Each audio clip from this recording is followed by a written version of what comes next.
الحمد لله رب العالمين والصلاة والسلام على نبينا وحبيبنا ومولانا محمد وعلى آله وصحبه ومن اتبعهم بإحسان إلى يوم الدين. Chères sœurs, chers frères, assalamu alaikum wa rahmatullahi wa barakatuh dans ce sixième cours sur les maqasid de la charia de l'imam Abu Ishaq al-Shatibi.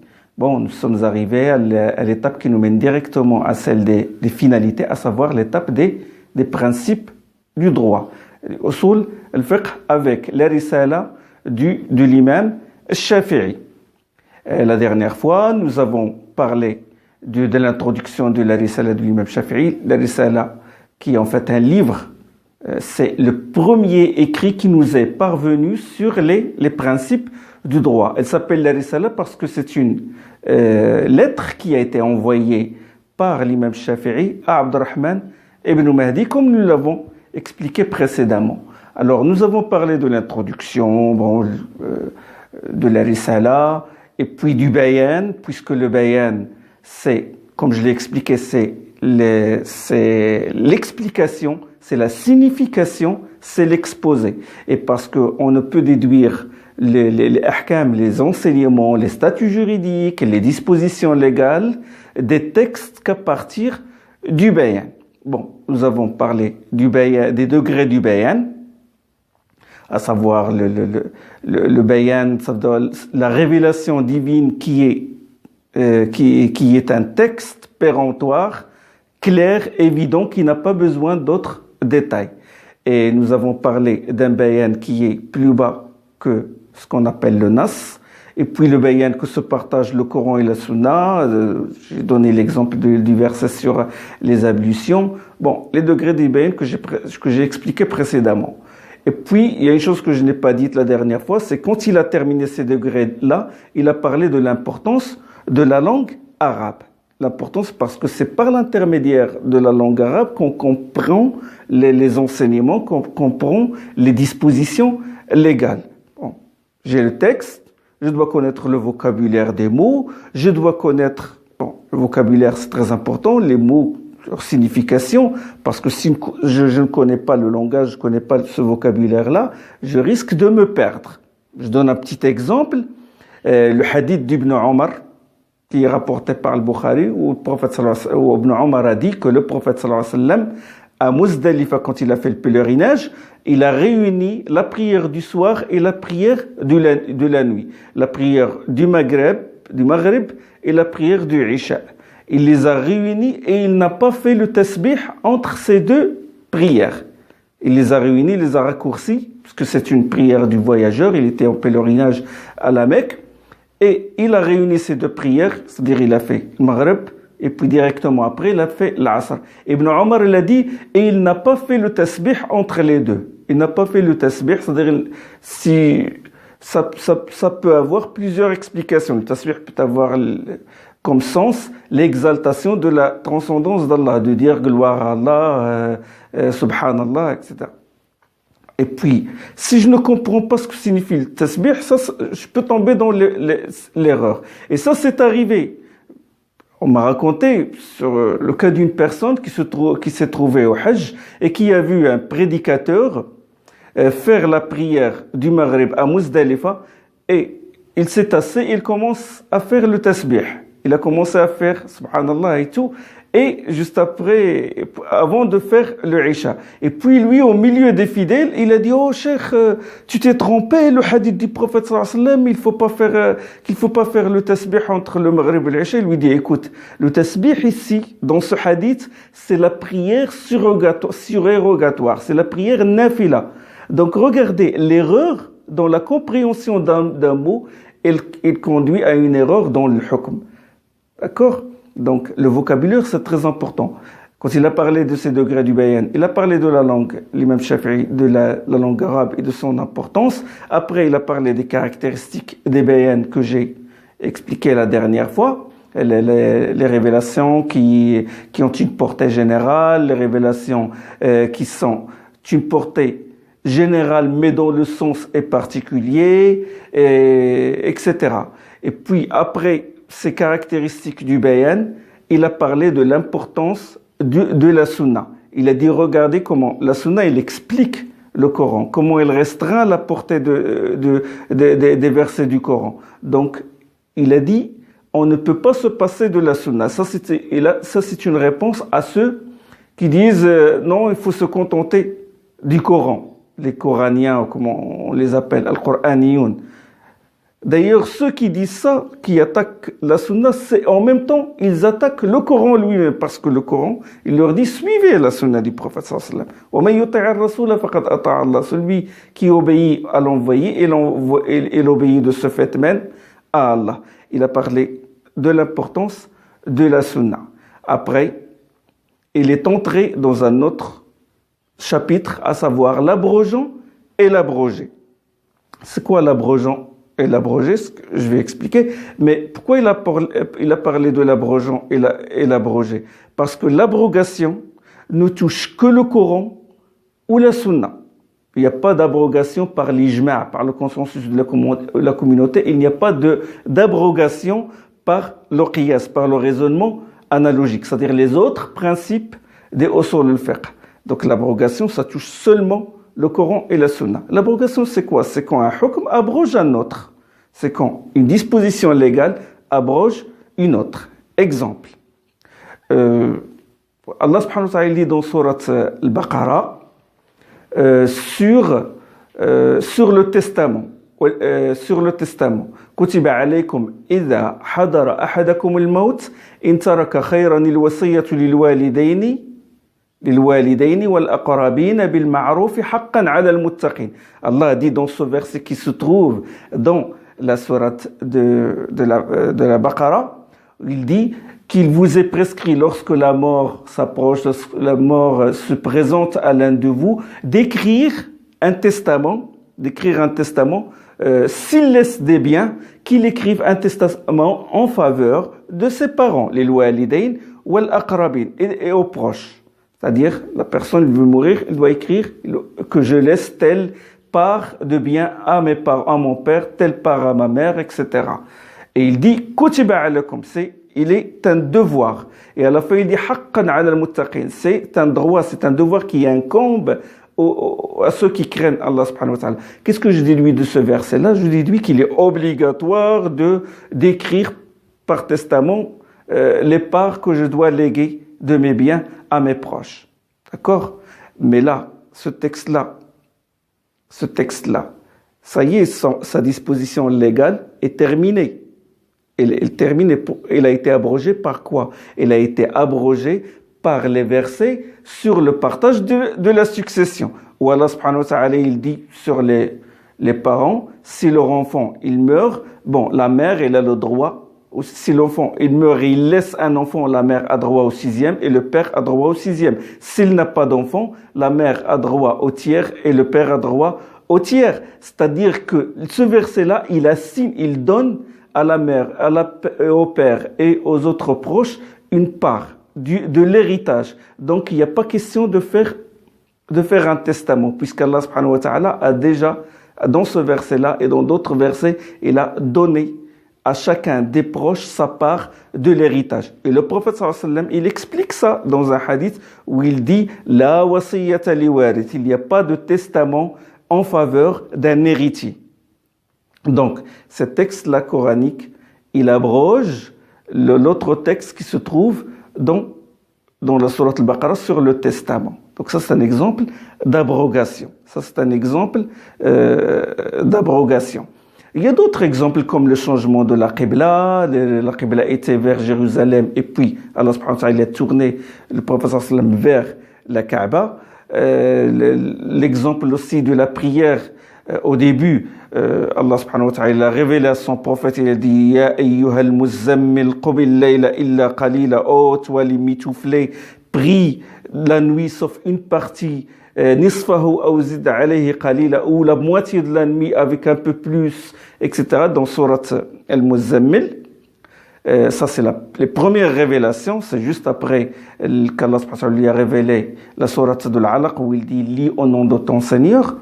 Donc au début, en ce qui concerne la prière, c'était obligé au prophète sallallahu alayhi wa sallam de faire la prière de la nuit. Et il fait de cette manière, c'est-à-dire la plus grande partie de la nuit, ou les 2/3, ou la moitié. D'accord? Et puis à la fin de cette sourate, Allah subhanahu wa ta'ala, il dit Inna rabbaka ya'lamu annaka taqumu adna min thuluthay al-layli wa nisfahu wa thuluthahu wa ta'ifatun min alladhina ma'ak. Il dit Allah sait que tu pries une grande partie, que tu pries Inna rabbaka ya'lamu annaka taqumu adna min thuluthay al-layl. Allah sait que tu pries les 2/3, un peu moins que les 2/3, ou la moitié, etc. Puis il a dit, Allah sait que vous êtes incapable de tenir le coup. Puisqu'il sait que vous n'avez pas la capacité de prier les 2/3 ou même la moitié, il a dit, c'est-à-dire qu'il fut indulgent à votre égard. Récitez ce que vous pouvez, ce que vous trouvez aisé du Coran. Ici, faqra'u, réciter, ça veut dire prier. Il y a eu un allègement. Donc, au début, c'était la prière, la moitié de la nuit, une grande partie, etc. Après, Allah subhanahu wa ta'ala dit, maintenant, vous pouvez prier ce que les rak'at que vous pouvez effectuer, selon vos capacités. Donc, il y a eu ici une abrogation.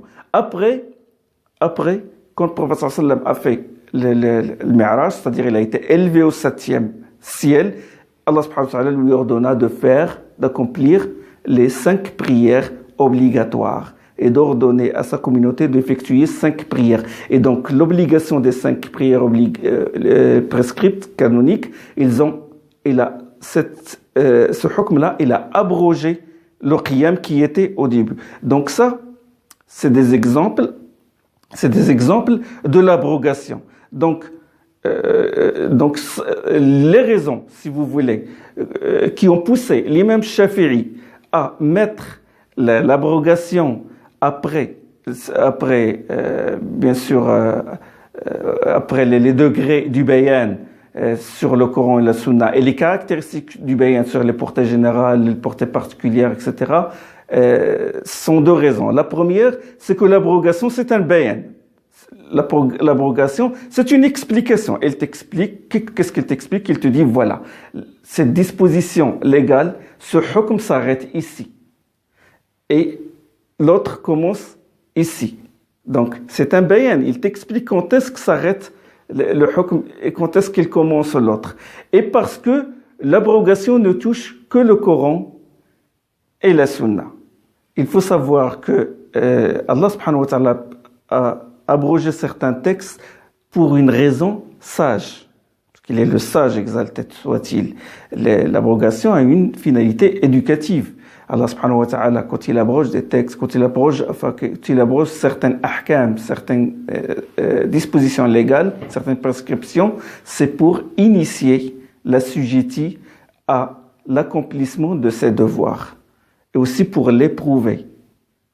Et généralement, Allah subhanahu wa ta'ala, il procède par gradation, étape par étape, comme l'interdiction du vin. C'était pas d'un seul coup. Ce n'était pas d'un seul coup. Au début, il était licite, puis Allah subhanahu wa ta'ala a dit, ne priez pas. Ya ayyuhalladhina amanu la taqrabu as-salata wa antum sukara, ne priez pas en étant ivre. Donc, juste dans la prière, il faut éviter. Et ce n'est qu'à la fin, dans ces dernières révélations, qu'il a interdit formellement la consommation du vin.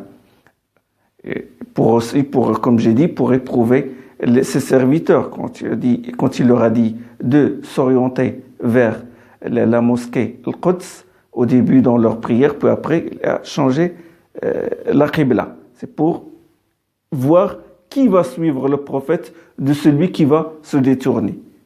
Comme il l'a dit, subhanahu wa ta'ala, dans surat Al-Baqarah. Et l'imam Shafi'i, au début de la question de l'abrogeant et l'abrogé, il a fait une petite introduction dogmatique où il dit Allah subhanahu wa ta'ala connaît l'abrogeant et il connaît l'abrogé. Allah subhanahu wa ta'ala, ce n'est pas comme disent certains qu'il a changé d'avis. Allah subhanahu wa ta'ala a changé d'avis. Il est au-dessus de tout cela subhanahu wa ta'ala. Mais il abroge pour des raisons bien sages. Donc après ce chapitre-là, sur l'abrogation, il a cité plusieurs exemples où il ne faut pas confondre entre l'abrogation et la restriction de la portée d'un texte. Donc ça, c'est plus spécialisé, c'est plus profond. Donc on les dépasse. Et puis, après ce chapitre-là, il a parlé de ce qu'on appelle il al-hadith, c'est-à-dire les contradictions apparentes entre les hadiths, entre les textes. Et là, c'est le gros travail du spécialiste des usul fiqh. C'est quand je vois qu'il y a les textes, ils se contredisent, mais une contradiction apparente. Comment résoudre ce problème-là? Ce problème, il l'a appelé ilal. Ilal veut dire maladie, tard. Ilal al-hadith, ça veut dire ça veut dire les problèmes que posent certains hadiths quand je les compare. Et il a dit que on ne peut pas dire catégoriquement que ce hadith ou ce texte-là aboutit à tel hukm, à telle obligation, ou que ce hukm c'est la karaha, c'est juste réprouvé, c'est autorisé, etc. Je ne peux pas le dire, je ne peux pas trancher que si ce hadith-là remplit quatre conditions, à savoir qu'il doit être authentique, hadith authentique, bon, s'il s'agit d'un verset, alors c'est clair, authentique, et son indication de ce hukm-là doit être claire, c'est-à-dire que je le vois, c'est évident, ça saute aux yeux, que ce hadith-là, c'est une preuve qui conduit à ce hukm-là. Et cette indication doit être continue, c'est-à-dire que ce texte-là ne doit pas être abrogé. Et la quatrième condition, c'est qu'il doit prévaloir sur tout autre argument susceptible de s'opposer à lui. D'accord? Rujhanuhu ala al-mu'arid doit prévaloir sur tout autre texte. C'est quand il y a ces quatre conditions que je dois dire que voilà, ce texte-là, oui, c'est un dalil, c'est un argument qui prouve qui conduit à ce hukm-là. D'accord? Et sinon, je ne peux pas trancher comme ça. Et quelles sont les origines, les causes de divergence entre les textes? Les causes des divergences sont dues soit au contenu de ce texte-là, quand il s'agit d'un hadith, au contenu, c'est-à-dire, est-ce que ce texte-là, je peux en déduire que tel hukm, c'est l'obligation? Je donne un exemple. Le prophète sallallahu alayhi wa sallam a interdit, naha Rasulullah sallallahu alayhi wa sallam, dans un hadith, naha Rasulullah sallallahu alayhi wa sallam, an yanta'ila ar-rajulu qa'iman. Le prophète sallallahu alayhi wa sallam a interdit à l'homme de se chausser debout. Bon.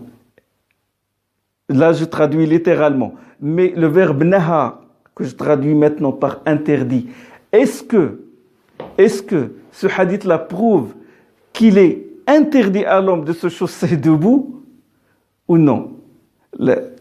Donc, si j'étudie ce hadith-là, le prophète sallallahu alayhi wa sallam ne veut pas interdire à l'homme de se chausser debout, mais il veut le conseiller. Il lui dit, attention, si jamais tu as des chaussures qui sont serrées et que tu te chausses debout, tu risques de tomber. Donc, c'est un irshad, c'est juste un conseil de la part du prophète sallallahu alayhi wa sallam. Certains, ils vont dire, non, le hadith, je vois, le prophète sallallahu alayhi wa sallam a dit, naha, donc il a interdit. Donc, il est interdit de se chausser debout. Mais c'est aberrant. D'accord? Et on peut pas dire que c'est une sunna. Alors, je dois appliquer la sunna du prophète sallallahu alayhi wa sallam avant de porter des chaussures, je dois m'asseoir. Non. Donc, faites très attention au texte et comment il implique le hukm là. Donc, c'est le prophète sallallahu alayhi wa sallam déconseille.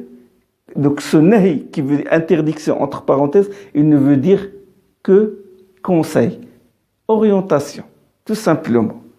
Les divergences entre les hadiths peuvent être dues aussi au transmetteur. Parfois, le transmetteur, il rapporte le hadith du prophète sallallahu alayhi wa sallam dans le sens, mais pas dans les termes. Et on trouve chez un autre compagnon le hadith transmis dans les termes. Là, on va peser, on va comparaître les deux textes-là et remédier à certaines divergences apparentes dans ce cas-là. Et parfois, le transmetteur, il rapporte la réponse à une question, mais il ne rapporte pas la question elle-même, alors qu'il nous faut la question pour comprendre le contexte, etc. Donc ça, c'est des causes générales, des divergences entre le hadith. Et il ne faut pas trancher comme ça. Il ne faut pas dire, voilà, ce texte, il tranche le khilaf. Sauf si des grands savants l'ont vraiment utilisé ce texte-là pour trancher les divergences. D'accord? Je vous donne un exemple. Parce que là, ce sujet-là, c'est la question la plus subtile qui existe dans les usul al-fiqh. Ça, c'est le travail des grands usuli. Et l'erreur dans ce qu'on appelle les ilal al-hadith, ça conduit à une erreur dans le jugement qu'on tire du texte. Exemple, c'est le cas du qunut du fajr. Le qunut que fait l'imam dans la prière du fajr. C'est l'oraison, le dua qu'il fait après avoir récité la sourate, après la fatiha dans la salat du fajr. D'accord? Ça, les malikites, ils le font. Les shafi'ites, ils le font après le relèvement du record. C'est un qunut qu'ils font. Il y a des gens qui, comme ça, ils viennent, ils te disent, le qunut, ce qunut-là, le qunut veut dire dua et veut dire adoration secrète, ça comporte plusieurs sens. Mais ici, le cas dont je parle moi, c'est l'invocation. C'est l'invocation qui se fait dans ces endroits-là. Il te dit, écoute, le qunut est une bid'a. Bid'a comme ça. Alors que la question fait l'objet de divergences entre les savants. Vous savez que l'imam Malik, l'imam Shafi'i, l'imam Hassan ibn Salih, ibn Abi Layla, ils soutiennent que le prophète sallallahu alayhi wa sallam a fait le qunut du fajr durant toute sa vie et que c'est une sunna. Pourquoi tu dis que c'est une bid'a? C'est comme si tu taxes ces gens-là d'avoir commis un acte, une innovation blâmable. Donc, question fait l'objet de divergence. Il te dit, écoute, moi j'ai le dalil, j'ai l'argument probant. Qu'est-ce que c'est que ce dalil-là? Bon, il te dit, voilà, hadith de Abu Malik al-Ashja'i, Saad ibn Tariq. Et Tariq ibn Ushaym, son fils lui a posé, Tariq ibn Ushaym, c'est un compagnon. Son fils, Saad, lui a posé la question suivante. Il lui a dit, oh mon père, tu as prié derrière le prophète sallam, tu as prié derrière Abu Bakr, tu as prié derrière Omar, et Uthman, et tu as prié derrière Ali radiyallahu anhu, ici à Al-Koufa en Irak, durant 5 ans. Est-ce qu'il faisait le qunut du fajr? Et son père, ce compagnon, Tariq ibn Ushaym, il lui a dit, oh mon fils, c'est quelque chose qui a été inventé. Il dit voilà, il a dit muhdath, donc c'est une bid'a. Oh, mais là j'ai d'autres textes qui prouvent que le prophète sallam a fait le qunut du fajr. Le hadith de Anas qui se trouve dans Sahih de Muslim, où il dit le prophète sallam a fait le qunut dans la prière du Maghrib et dans la prière du fajr. Et là l'imam Nawawi il se base dessus pour dire voilà, un argument clair dans Sahih de Muslim. Et la question, le qunut de la prière du Maghrib a été abrogé. D'accord? Et puis il y a un autre hadith où Anas radiyallahu anhu, il a dit que le prophète sallam a fait le qunut des nawazil. C'est un autre qunut qui se fait dans le cas où les malheurs frappent la communauté. Là, c'est un qunut, c'est un dua que l'imam fait durant la prière quand un malheur frappe la communauté musulmane. D'accord? Il a dit, le prophète sallam a fait ce qunut-là. Il a invoqué Allah contre des gens qui l'ont trahi. Il leur a envoyé des savants du Coran pour leur enseigner le Coran et ils l'ont trahi, ils les ont tués. Il n'a cessé d'invoquer Allah contre eux, de proférer des imprécations contre eux durant un mois entier. Il a dit, quant au qunut du fajr, quant au qunut qu'on fait durant la salade de l'aube, il l'a fait toute sa vie. Il l'a fait toute sa vie. Et là, donc ça c'est un dalil, c'est un argument. Le contestataire va dire, écoute, ce hadith est da'if. Da'if selon qui? Bon, selon certains savants et pas d'autres. Mais attention, c'est une divergence qui est ce qu'on appelle khilaf mu'tabar, c'est-à-dire entre les grands savants. Ce hadith-là, si on veut vraiment détailler, aller plus loin, jusqu'à la chaîne de transmission de ce hadith-là, parce que là, s'il s'avère authentique, il va trancher ce khilaf-là. Ce hadith est rapporté par Isa ibn Mahan, an Rabi' ibn Anas, an Anas ibn Malik. Voici sa chaîne de transmission. Là, on va plus profond pour vous montrer jusqu'où vont les savants du usul et les savants du hadith. Ils vont dire, écoutez, l'authenticité de ce hadith dépend de ce rapporteur-là, de Isa ibn Mahan. Certains l'ont réhabilité et certains l'ont récusé. Ceux qui l'ont récusé, juste ce hadith qui n'est pas authentique. Ceux qui ont réhabilité, notamment Ibn Hajar al-Asqalani, juste ce hadith authentique. Donc faites très attention de trancher comme ça le khilaf. Et je souligne autre chose, c'est que le Jumhur, beaucoup de savants, Malik, Shafi'i, Hassan ibn Salih, Ibn Abi Layla et d'autres disent que le qunut est une sunna, le qunut du fajr est une sunna. Et l'imam Ahmed, selon une de ses versions, il dit que ce n'est pas une sunna. D'accord? Et même l'imam Ahmed, il dit que si tu es derrière un imam qui fait le qunut, tu fais le qunut derrière lui. Et les derniers Hanbalites, notamment le Cheikh Ibn Uthaymin, il dit tu fais derrière lui. Tu fais le qunut s'il le dit, et s'il le fait à haute voix, tu réponds par amin. Tu réponds par amin. Donc c'est ce qu'on appelle un khilaf mu'tabar. C'est un khilaf qui est tenu en considération par les grands savants. Et donc faut pas trancher et dire bid'a. Et l'imam qui le fait, certains extrémistes, ils vont loin. Ils disent l'imam qui le fait est un mubtadi', est un innovateur. Vous vous rendez compte? Et d'autres, ils vont plus loin jusqu'à faire le hajr, jusqu'à bannir, jusqu'à ne plus prier derrière cet imam-là. Regardez l'erreur d'appréciation, l'erreur, le manque de l'étude de usul fiqh entraîne ce genre d'anathème, entraîne ce genre de dégâts au sein de la communauté. Donc la question de divergence, elle est très subtile, très importante. Bon, je termine, Inch'Allah, ce thème-là pour passer la prochaine fois au hadith ahad, hadith rapporté par une seule chaîne de transmission, et puis l'ijma', les qiyas, pour, Inch'Allah, clôturer le résumé, pour terminer le résumé de la risala de l'imam Shafi'i. J'ai simplifié parce qu'elle est très très consistante, cette risala. Voilà, je m'arrête là. Subhanakallahumma bihamdik, ashhadu an la ilaha illa ant, astaghfiruka wa atubu ilayk.